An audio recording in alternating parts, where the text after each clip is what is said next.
নাশিদুল কোরআন মহিলা হিপস মাদ্রাসার শুভ উদ্বোধন। দীর্ঘ প্রতীক্ষা, স্বপ্ন ও নিরলস প্রচেষ্টার বাস্তব রূপ হিসেবে কুমিল্লা শহরে আত্মপ্রকাশ করল নাশিদুল কোরআন মহিলা হিপস মাদ্রাসা। আহলে সুন্নাত ওয়াল জামাতের বিশুদ্ধ আকীদার উপর প্রতিষ্ঠিত সম্পূর্ণ মহিলা শিক্ষিকা দ্বারা পরিচালিত একটি ব্যতিক্রমধর্মী দ্বীনী শিক্ষা প্রতিষ্ঠান।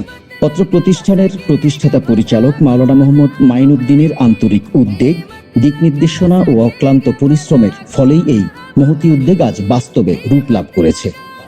আজ পবিত্র দোয়া ও মিলাদ মাহফিলের মাধ্যমে মাদ্রাসার শুভ উদ্বোধন সম্পন্ন হয়।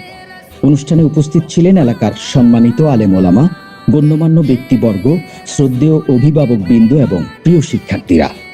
সবার উপস্থিতিতে পরিবেশটি হয়ে ওঠে অত্যন্ত বরকতময়, হৃদয় ছোঁয়া ও প্রেরণাদায়ক। এই প্রতিষ্ঠানটি ইনশাআল্লাহ নারীদের জন্য নিরাপদ, আদর্শ ও মানসম্মত হিপস শিক্ষা নিশ্চিত করতে গুরুত্বপূর্ণ ভূমিকা পালন করবে, যেখানে কোরআনের আলোয় আলোকিত হবে আগামীর প্রজন্ম। মহান আল্লাহ তাআলার দরবারে দোয়া করি, তিনি যেন এই প্রতিষ্ঠানকে কবুল করেন, বরকত দান করেন এবং কিয়ামত পর্যন্ত দিনের খেদমতে এটিকে জারি রাখেন। আপনাদের সকলের দোয়া ও সহযোগিতা একান্ত কাম্য।